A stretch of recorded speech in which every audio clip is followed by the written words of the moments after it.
가업승계 전문 세무법인 신율입니다. 오늘 사내근로복지기금, 이 영상 하나만 보시면 아마 이 사내근로복지기금에 대해서는 전부 다 이해하실 거라고 저는 생각합니다. 사실 2022년도에 사내근로복지기금법이 개정이 됐죠. 그러면서 2022년도에는 이제 많은 기업들이 사내근로복지기금을 설립했죠. 아마 23년도에는 더 많은 회사들이 사내근로복지기금을 설립할 것 같습니다. 제가 그 사내근로복지기금 영상을 계속 만들고 있죠. 이제 그만큼 저희가 이제 수임을 많이 한다는 얘기입니다. 오늘 사내근로복지기금 영상의 주제는 이제 8가지 키워드로 한번 알아보겠습니다. 첫 번째는 사내근로복지기금 기본 내용, 두 번째는 사내근로복지기금 핵심 요약, 세 번째는 복지기금 관련한 이제 근거 법령, 네 번째는 설립 절차, 그리고 다섯 번째는 우리 사내근로복지기금 기금 사업, 그리고 여섯 번째는 사내근로복지기금과 복지카드, 일곱 번째는 이제 사내근로복지기금과 자기주식, 여덟 번째는 사내근로복지기금과 이제 4대 보험 절감 효과에 대해서 한번 알아보겠습니다. 첫 번째 사내근로복지기금 기본법이죠. 이게 고용노동부에 나와 있는 정의입니다. 기업의 이익으로 기금을 출연하여 독립된 기금법인을 설립하고 그 기금을 근로자의 복지에 사용하는 제도다. 근로자의 생활 안정과 복지 증진에 이바지함을 목적으로 한다. 이게 사내근로복지기금 정의입니다. 고용노동부에서 나와 있는 정의죠. 두 번째 사내근로복지기금 핵심에 대해서 알아보겠습니다. 첫 번째는 법인이 사내근로복지기금에 출연하는 출연금은 전부 손비 인정된다. 개인 사업자가 사내근로복지기금에 출연하는 출연금은 전부 필요경비로 인정된다. 법인이든 개인이든 다 비용 처리가 가능하다는 얘기죠. 세 번째는 사내근로복지기금 법인이 출연받은 재산에 대해서는 증여세가 비과세. 네 번째는 피상속인이 사내근로복지기금에 유증한 재산에 대해서는 상속세가 비과세된다. 다섯 번째는 근로자가 사내근로복지기금 법인으로부터 받은 금품은 소득세, 증여세가 비과세다. 여기에 보시면 이제 일정 금액이라는 게 나와 있죠. 이게 사회 통념상 인정되는 부분입니다. 자, 여섯 번째는 이제 사내근로복지기금은 모든 사업장에서 설립이 가능합니다. 일곱 번째는 우리 근로자, 혜택을 받는 근로자들은 그 직업의 종류나 근무 형태 이거에 상관없이 계약직이든 비정규직이든 외국인이든 다들 이제 포함된다는 얘기입니다. 여덟 번째는 기금 조성은 현금, 부동산, 주식 등 사실상 모든 재산이 가능하다는 얘기입니다. 이 8가지가 사내근로복지기금의 핵심 내용입니다. 자, 세 번째, 사내근로복지기금 근거 법령, 상속 및 증여세법 12조 보면은 다음 각 호에 규정된 재산에 대해서 상속세를 부과하지 아니한다. 이렇게 나와 있죠.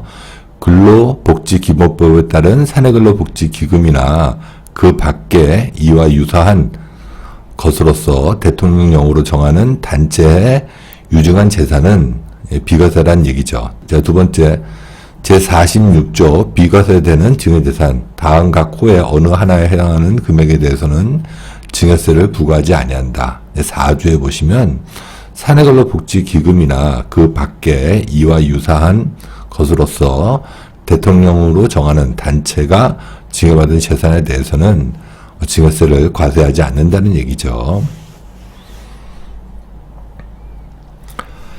자, 네 번째, 이제 사내근로복지기금 설립 절차를 간단히 보겠습니다. 첫 번째, 사내근로복지기금 법인을 설립하려면 합의가 있어야 되죠. 이때 근로자 또 사용자 이 합의가 있어야 됩니다. 그러면 이제 합의가 있은 다음에 설립준비위원회를 구성하죠. 그리고 설립준비위원회를 개최합니다. 여기서 이제 이사를 선임합니다. 이사는 사측 2명, 노측 2명 이상이어야 되고, 또 감사를 각각 1명씩 선임해야 됩니다. 자, 이렇게 선임이 되면 설립인가 신청을 하고, 그러면 이제 설립인가 신청이 나옵니다. 그러면 그걸 가지고 설립 등기를 합니다. 그리고 사업자 등록증을 이제 발급받죠. 그 다음에 사내근로복지기금 명의의 예금 계좌를 개설합니다. 그리고 여기에 출연금을 납입하면 됩니다. 그리고 이 출연금으로 이제 복지 사업을 실행하면 되겠죠. 자, 다음은 이제 사내근로복지기금, 사내근로 이제 복지 사업에 대해서 알아보겠습니다. 우리 그 사내근로복지기금에 적립된 이 돈을 가지고 어떤 복지 사업을 할 수 있는지 이거에 대해서 알아보겠습니다. 근로복지기본법 62조 및 고용노동부 운영규칙에 나와 있는 사항들을 보겠습니다. 자, 첫 번째는 이제 근로자 무주택자나 임차 자금을 지원할 수 있습니다. 여기는 이제 무상으로 지원할 수도 있고 대부도 가능합니다. 두 번째는 우리 사주 구입비를 이것도 마찬가지입니다. 이제 무상으로 줄 수도 있고 대부할 수도 있습니다. 세 번째는 저소득 근로자의 생활 안정자금을 대부할 수 있습니다. 네 번째는 이제 장학금, 우리 근로자와 그 자녀의 초중고 대학교의 장학금, 입학금을 지원할 수도 있고 이제 대부할 수도 있습니다. 자, 그 다음으로는 이제 재난구호금을 지급할 수 있죠. 지금은 이제 코로나 시대입니다. 그래서 코로나 관련해서 일률적으로 재난극복지원금을 줄 수 있습니다. 그 다음으로는 이제 모성보 일가정 양립을 위해서 이제 비용을 지원할 수 있습니다. 자, 그 다음으로는 이제 근로자의 날 행사에 지원할 수 있죠. 운영비나 이제 기념품 등을 지원할 수 있고, 체육 문화시설에도 지원할 수 있습니다. 연극, 영화, 공연, 스포츠 게임, 관람료를 지원할 수 있고, 도서, 문화상품권, 스포츠, 레저 장비, 구입비도 지원할 수 있습니다. 헬스클럽, 수영장, 체육시설 이용료를 지원할 수 있고, 각종 사내 동호회 이제 운영비를 지원할 수 있습니다. 그리고 또 실제 체육 문화 활동에 소요되는 비용을 지원할 수 있습니다. 자, 그 다음으로는 이제 선택적 복지 사업. 자, 이것도 개별 근로자에 맞춰서 이제 복지 사업에 이제 지원할 수 있습니다. 자, 그리고 이제 근로자 복지 시설에 대한 출자, 출연 및 또는 이제 구입과 설치 및 운영에 지원할 수 있습니다. 우리 직원들 이제 기숙사나 이제 보육시설 운영을 지원할 수 있고, 콘도미니엄이나 이제 체육시설, 이것들도 이제 취득하고 운영 지원할 수 있습니다. 그리고 또 사내 휴게실이나 그리고 또 우리 구내식당의 운영을 지원할 수 있고, 또 이제 사택을 운영할 수 있습니다. 그리고 또 이제 정관에 이 규정이 있으면 이제 대부 사업도 할 수 있습니다. 자, 그 다음으로는 이제 근로자의 재산 형성 및 생활 원조를 위한 사업에도 지원할 수 있죠. 이건 이제 정관에 그 내용이 있어야 가능합니다. 자, 근로자의 직장, 새마을금고 출연금을 지원할 수 있고, 단체보험 가입을 지원할 수 있습니다. 그리고 또 근로자 개인연금을 지원할 수 있고, 근로자의 식비도 지급할 수 있습니다. 그리고 근로자 유족에 대한 위로금도 지급할 수 있습니다. 추구금, 또 이제 조의금, 이런 이제 경조사비도 지원할 수 있죠. 자녀, 그리고 이제 자녀 학원비도 지원할 수 있습니다. 그리고 또 어학, 컴퓨터, 이런 이제 수강료도 지원할 수 있습니다. 그만큼 여러 그 용도로 이제 우리 그 근로자에게 맞춰서 이렇게 이제 복지 사업을 할 수 있습니다. 자, 그 다음으로는 이제 사내근로 복지 사업과 복지 카드. 저희가 이게 이제 연초에는 이렇게 안 했는데 저희도 자꾸 이렇게 진화하고 또 여러 회사를 자문하다 보니까 이런 필요성을 느끼는 거죠. 그래서 신용카드랑 결합해서 우리 그 복지 포인트를 활용해서 이렇게 그 사내근로복지기금을 이제 운영하면 실질적으로 우리 이제 근로자들을 훨씬 더 편하게 사용할 수 있고, 또 우리 그 사내근로복지기금을 회사에서 이제 운영하죠. 어떻든 간에. 근데 이거에 대한 이제 좀 일손을 좀 덜어드릴 수 있는 효과가 있겠죠. 우리가 그 복지 카드랑 결합할 수 있는 회사들은 기본적으로 이제 저희한테 기금 설립을 해달라. 그래서 설립할 회사도 가능하고, 그리고 또 우리가 그 사내근로복지기금이 이제 설립돼 있습니다. 근데 이게 이제 운영이 어렵다 보니까 저희한테 이제 복지 카드랑 접목해서 이렇게 이제 복지 카드를 활용할 수도 있습니다. 그리고 또 기존의 복지 카드를 활용하고 있는데 이 시스템이 마음에 안 들어서 뭐 저희 시스템과 이제 결합해서, 그러니까 다 이제 모든 게 열려 있다는 거죠. 꼭 저희한테 사내근로복지기금이 설립되어 있지 않더라도 저희가 이 기존에 있는 사내근로복지기금과 이제 결합해서 운영도 해드리고, 또 설립도 같이 해드리고, 또 복지 카드를 쓰고 있어도 그 시스템이 마음에 안 들면 이제 저희가 또 대신해서 복지 카드를 발행해드리고 있습니다. 사내근로복지기금 이 복지 카드는 이게 그 신용카드입니다. 우리가 신용카드를 쓰죠. 그럼 이때 그 사내근로복지기금에 맞는 지원해 줄 수 있는 용도다. 그러면 우리 그 복지카드 시스템에서 먼저 우리 그 사내근로복지기금에서 먼저 결제하고 나머지 부분만 우리 근로자가 결제하면 되겠죠. 우리 그 사내근로복지기금에서 이제 활용해서 결제할 수 있는 이 복지 포인트로 결제할 수 있는 업종들은 뭐 마트나 식당, 또 미용실, 약국이나 병원, 또 안경점, 의류점, 또 이제 제일 많이 활용하는 자녀 학원비, 이런 것들은 우리 그 복지 포인트로 결제할 수 있습니다. 그래서 이걸 이제 시스템으로 해놓고, 또 복지 포인트를 쓸 수 없는 유흥주점이나 뭐 온라인 전자상거래나 아니면 무슨 뭐 공공요금이나 또 뭐 세금 내는 뭐 이런 것들, 그리고 또 뭐 교통비나 통신료 이런 것들은 이제 복지 포인트를 쓸 수가 없습니다. 그래서 이 부분들은 이제 개인이 결제하면 되겠죠. 자, 그래서 우리 근로자가 자기 신용카드, 이 신용카드는 사내근로복지기금 법인 신용카드입니다. 법인 신용카드면서 이제 개인 신용카드인 거죠. 이 신용카드를 사용하면 복지 포인트로 결제할 수 있는 것들은 우리 회사 복지 포인트로 결제하고, 나머지 부분은 우리 근로자가 이제 결제하면 좋겠죠.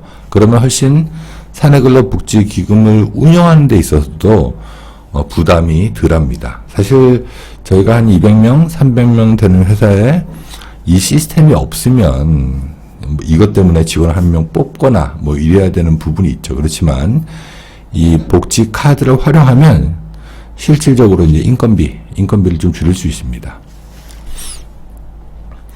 자, 7번째입니다. 사내근로복지기금 사업과 자기주식. 사실 저희가 주로 많이 하는 것들이 이제 중소기업들 사내근로복지기금을 많이 합니다. 예전에는 출연금의 50%를 적립해야 됐지만 지금은 이제 그 부분이 상당히 이제 완화됐죠. 그러다 보니까 우리가 그 회사의 잉여금을 이렇게 출연하기도 합니다. 그렇지만 실질적으로 이제 절세를 하려면 대표님이 갖고 있는 내 주식을 법인에 양도하죠. 이때 이제 양도소득세는 22%입니다. 현실적으로 22%의 세금을 내고, 이건 이제 단일과세죠. 내고 이제 개인화하기는 쉽지 않죠. 22%. 이 부분에는 뭐 건강보험료나 이제 4대 보험료가 붙지 않습니다. 이런 주식에 대한 양도소득세는. 그래서 3억 이하까지는 22%의 양도소득세만 부담하고 법인에 이제 자기의 주식을 법인에 이제 팝니다. 그리고 이제 법인은 이 대표님의 자기 주식을 산 다음에 이 주식을 다시 사내근로복지기금에 출연합니다. 자, 이렇게 되면 이제 법인세를 22% 감면받죠. 사실 왼쪽 주머니에서 양도세를 22% 내지만 오른쪽 주머니에서 이제 법인세를 22% 환급받기 때문에 어떻게 보면 이제 세금이 없다, 이렇게도 얘기할 수 있죠. 8번째는 이제 사내근로복지사업과 4대 보험료 절감 효과입니다. 사실 우리가 그 근로자들한테 이렇게 줬다. 그러면 이제 소득세를 내야 되죠. 소득세는 반드시 따라오는 게 건강보험료 등 이제 4대 보험료죠. 더군다나 이 국민연금이나 건강보험료는 계속 오르고 있습니다. 그래서 우리가 회사에서 직접 주는 것보다 사내근로복지기금을 통해서 주면 세금이 없죠. 비과세입니다. 그러면 여기에는 또 4대 보험료도 안 붙습니다. 그래서 실질적으로는 우리가 1억 정도의 출연금을 사내근로복지기금을 통해서 내보내면 회사 측은 이 4대 보험료 한 11% 정도 세이브가 되고 또 근로자 본인도 한 9.22% 정도의 절세 효과가 있습니다. 그래서 토탈 따져보면 한 20% 정도 이 부담해야 되는 이제 4대 보험료를 절감할 수 있습니다. 이거와 별도로 이제 근로자들은 소득세를 이제 줄일 수 있죠. 자, 요거를 좀 이해를 편하게 하기 위해서 우리가 한번 보겠습니다. 우리 회사에서 연봉이 이제 1억 2천인 근로자한테 이렇게 이제 급여를 주죠. 이럴 경우 이 또 근로자는 자녀 학원비로 매달 한 300만 원씩 1년에 3,600만 원 정도 학원비를 지출할 수도 있죠. 자, 이럴 경우 근로자는 종합소득세 이제 2,270만 원, 그리고 본인이 부담해야 되는 이제 본인 4대 보험료 820만 원, 그 회사가 부담해야 되는 4대 보험료가 960만 원입니다. 그래서 이걸 토탈 따져보면 회사분, 본인분 포함해서 한 4천만 원 정도의 세금을 내야 되죠. 자, 그렇지만 우리가 회사에서 월 700만 원씩 본인이 수령하고 나머지 300만 원은 사내근로복지기금에 출연된 출연금으로 지원을 받으면 이때 이제 명목이 있어야 되겠죠. 뭐 자녀 학원비라든지 이런 명목을 달아서 이렇게 출연한 돈으로 지원받으면 실질적으로 이제 세금 내는 부분은 연간 이제 8,400만 원에 대한 세금만 내면 되는 거죠. 이때 이제 근로소득세 1,100만 원, 그리고 본인이 부담해야 되는 4대 보험료는 660만 원, 또 회사분은 750만 원. 자, 이렇게 이제 부담하면 되는 거죠. 자, 그래서 우리가 그냥 1억 2천을 개인이 다 받고 이제 세금을 내야 되는 것들이 이제 세금을 내면 4천만 원, 또 이렇게 300만 원을 사내근로복지금에서 따로 떼서 본인은 이제 700만 원씩 받고 300만 원은 사내근로복지금에서 이렇게 받았다. 이렇게 가정했을 때는 연간 한 1,400만 원 정도의 절세 효과가 있습니다. 그래서 우리가 사내근로복지금에 열광하는 거죠. 저희가 그 사내근로복지기금을 아주 저렴한 금액으로 안내하고 실행해 드리고 있습니다. 이런 금액이 나올 수 있는 것들은 이제 서류를 먼저 다 준비해 주시고 준비가 다 끝나면 이제 저희가 방문해야 이게 이런 이제 금액이 나오는 겁니다. 그래서 저희한테 연락 주실 때 4층 노측 각각 이사 2명에 대한 이제 인감증명서, 인감도장, 그리고 주민등록등본 이게 있어야 되고, 또 4층 노측 감사가 한 명 있어야 됩니다. 이때 그 감사는 주민등록등본 한 통씩만 있으면 됩니다. 그리고 또 필히 모든 사람 다 이제 재직증명서가 있어야 사내근로복지기금을 이제 설립하고 이제 인가받을 수 있습니다. 자, 오늘은 여기까지 하겠습니다. 구독과 좋아요, 알림 설정해 주시면 영상을 만드는 저한테는 큰 힘이 됩니다. 감사합니다.